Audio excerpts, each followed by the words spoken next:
ખેડૂત મિત્રો સ્વાગત છે ફરીથી એકવાર આપ સૌની પોતાની ચેનલ ખેડૂત ઓનલાઈન પોઈન્ટમાં।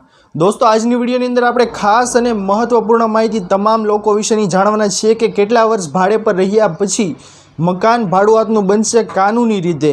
તો જાણો કેવી રીતે છે આ કાનૂની જોગવાઈ તેના વિશેની મહત્વપૂર્ણ માહિતી હું આપને આજની આ વિડીયોમાં જણાવું તેના પહેલાં જે કોઈ પણ ખેડૂત ભાઈઓ અમારી ચેનલ ખેડૂત ઓનલાઈન પોઈન્ટ પર નવા છે તેમને વિનંતી કે ફટાફટ અમારી ચેનલને સબસ્ક્રાઈબ કરી દો, જેના લીધે આવી જ આપ સૌને મહત્વપૂર્ણ માહિતી આ ચેનલના માધ્યમથી મળતી રહે। તો ચાલો દોસ્તો આજની આ વિડીયોને શરૂ કરીએ। તો દોસ્તો આપ સૌને જણાવી દઈએ કે આજકાલ લોકોમાં તેમના ઘર અથવા તો ફ્લેટ ભાડે આપવાનું ચલણ છે તે વધી રહ્યું છે અને વધારાની આવક મેળવવા માટે આ એક સરસ રીત હોઈ શકે છે। પરંતુ દોસ્તો આપ સૌને જણાવી દઈએ કે મકાન માલિકોએ ભાડે આપતા પહેલાં કેટલીક મહત્વપૂર્ણ કાનૂની પાસાઓથી વાકેફ હોવું જોઈએ। ઘણી વખત મકાન માલિકો તેમની મિલકત ભાડુઆતોને હાથમાં છોડી દે છે અને આ સમસ્યાઓ તરફ દોરી શકે છે, ખાસ કરીને જ્યારે ભાડુઆતો છે તે મિલકત પર અધિકારો જમાવવાનો પ્રયાસ કરતા હોય છે। એટલા માટે દોસ્તો આજની આ વિડીયોમાં આપણે મિલકતના કેટલાક પાસાઓ છે તેના વિશેની ચર્ચા કરવાના છીએ।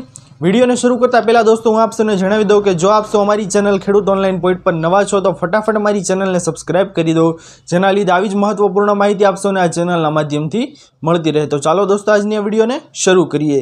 તો દોસ્તો સૌથી પહેલો મહત્વનો પાસો છે કાનૂની, તે આપ સૌની સામે આવી રહ્યો છે કે ભાડૂત છે તે માલિકીના અધિકારો ક્યારે બતાવી શકે છે।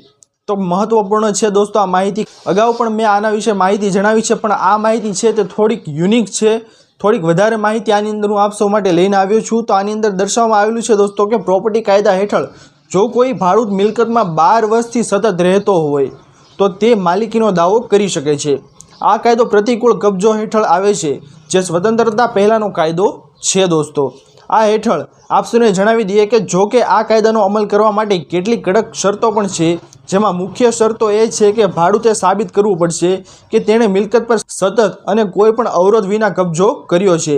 ભાડૂતે સાબિત કરવું પડશે કે મિલકત પર લાંબા સમયથી તે રહે છે અને આ સમયગાળા દરમિયાન માલિકે તેને કોઈ પણ વાંધો ઉઠાવ્યો નથી। આ સાથે ભાડુઆતને ટેક્સની રસીદ, વીજળી પાણીનું બિલ, સાક્ષીઓના સોગંદનામા જેવી વગેરે વસ્તુઓ છે તે પણ સાથે સાથે આપવાની હોય છે। આ કાયદો છે દોસ્તો તે સરકારી મિલકતોને લાગુ પડતો નથી, પરંતુ તે ખાનગી મિલકતો પર ગંભીર ખતરો બની શકે છે। ખાસ કરીને જો મકાન માલિકે ભાડૂત મિલકતમાં કેટલાક વર્ષો સુધી દેખરેખ વિના રહેવાની મંજૂરી આપી હોય તેના માટે આ વસ્તુ છે તે ખતરનાક સાબિત થઈ શકે છે દોસ્તો। બીજી મહત્વપૂર્ણ પાસો દોસ્તો કાનૂની અહીં આવી રહ્યો છે કે ભાડા કરાર કરાવવો જોઈએ આપ સૌએ। આ સમસ્યાથી બચવા માટે ભાડા કરાર કરવો અને તેને સમય પર આપણે અપડેટ કરવાનો રહેશે। એટલે કે ભાડા કરાર છે તે દોસ્તો 11 મહિનાનો થાય છે, તો દર 11 મહિને તમારે નવો ભાડા કરાર છે તે બનાવવો જોઈએ અને દોસ્તો તેને સમય પર અપડેટ કરવો જોઈએ। એટલે કે દર વર્ષે તેને રિન્યૂ કરાવવો જોઈએ, અપડેટ કરાવવો જોઈએ, નવો ભાડા કરાર કરાવવો જોઈએ।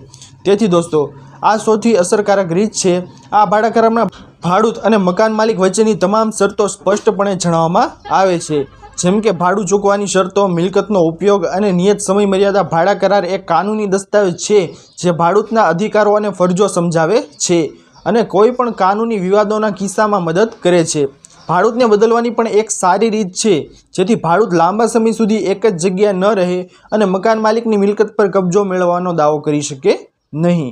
ભાડા કરાર સામાન્ય રીતે દોસ્તો 11 મહિનાનો હોય છે, જેવું કે મેં આપ સૌને જણાવ્યું, જેને પછી વધારી પણ શકાય છે, એટલે કે વધારાનો સમય પણ તેને આપી શકાય છે।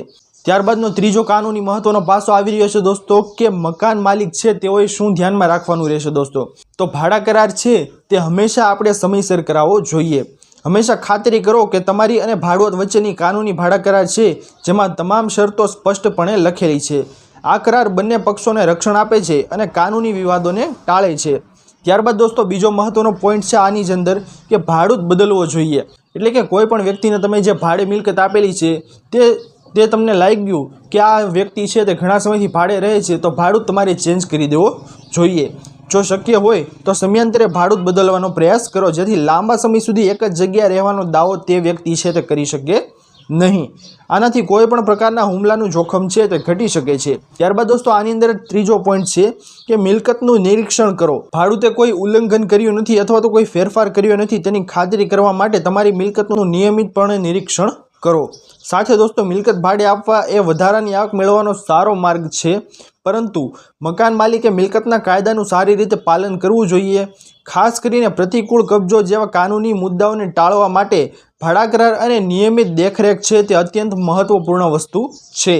જો આ બાબતનું ધ્યાન રાખવામાં આવે તો મકાન માલિકો તેમની મિલકતને સુરક્ષિત રાખી શકે છે અને સંભવિત કાનૂની સમસ્યાઓથી બચી શકે છે. એટલા માટે દોસ્તો આની અંદર દર્શાવવામાં આવેલું છે ખાસ કરીને કે કોઈ પણ જે ભાડૂત વ્યક્તિ છે તે તમારી મિલકત છે તે 12 વર્ષ સુધી તમારી મિલકત ઉપર કબજો ન જમાવે તેના માટે તમારે ખાસ કરીને ભાડૂતો બદલવા જોઈએ અથવા તો તેનો ભાડા કરાર છે તે કરાવી લેવો જોઈએ.